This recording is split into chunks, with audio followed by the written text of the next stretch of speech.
सुप्रभात बच्चों, मैं डॉक्टर पायल शर्मा हिंदी की आपकी अध्यापिका आज की कक्षा में आपका स्वागत करती हूँ।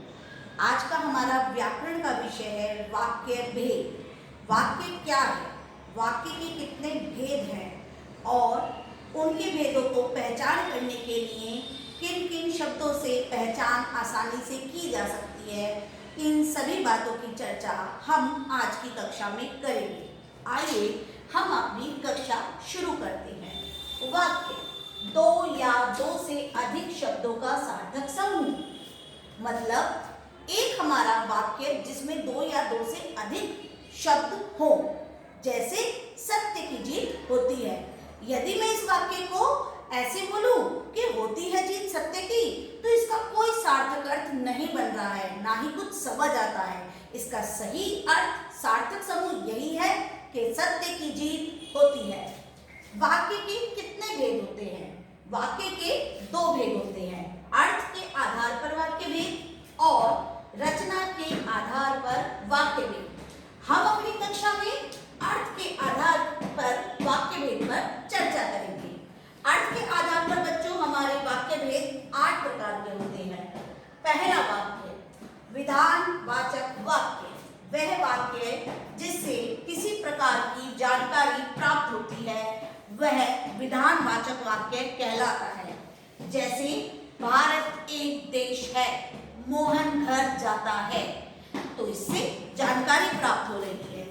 अगला वाक्य निषेधवाचक वाक्य, जिन वाक्यों में कार्य ना होने का भाव प्रकट होता है।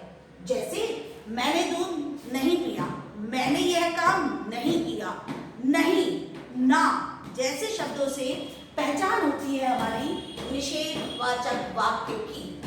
अगला प्रश्नवाचक वाक्य, वह वाक्य जिसके द्वारा किसी प्रकार का प्रश्न किया जाता है। कब, क्यों, कहाँ, कैसे जैसे शब्द जिन वाक्यों में आए वो प्रश्नवाचक वाक्य होता है और अंत में प्रश्नवाचक चिन्ह भी लगा हुआ होता है। जैसे भारत क्या है, वह वहां क्यों गया, तुमने काम क्यों नहीं किया। इस तरीके के वाक्य प्रश्नवाचक वाक्य के अंतर्गत आते हैं। चौथा आज्ञावाचक वाक्य, वह वाक्य जिसके द्वारा किसी प्रकार की आज्ञा दी जाती है। जैसे शांत रहो, चुप रहो, यहाँ से चले जाइए। इस तरीके के वाक्य जहां आ जाए वहां पर आज्ञावाचक वाक्य होता है। इसमें किसी व्यक्ति को आज्ञा दी जा रही है किसी काम को करने की। अगला विस्मयादि बोधक वाक्य, वह वाक्य जिससे किसी प्रकार की अनुभूति का प्रदर्शन किया जाता है, जिसमें विस्मयादि बोधक चिन्ह भी बच्चों लगा हुआ होता है। जैसे ओह कितनी ठंड है, छी कितना गंदा है, वाह मजा आ गया, तो ओह, छी, वाह, ये शब्द विस्मयादि बोधक वाक्यों की पहचान है। छठा हमारा इच्छावाचक वाक्य है। किसी भी वाक्य में जब इच्छा, आकांक्षा और आशीर्वाद का बोध होता है वहां पर इच्छावाचक वाक्य होता है। उदाहरण के लिए भगवान तुम्हें दीर्घायु करे, ईश्वर करे तुम पास हो जाओ। इस तरीके के वाक्य जब आ जाए वहां पर इच्छावाचक वाक्य होता है।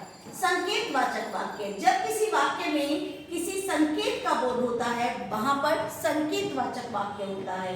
उदाहरण के लिए राम का मकान इधर है, श्याम तुम उधर चले जाओ। इस तरह के वाक्य संकेतवाचक वाक्य होते हैं।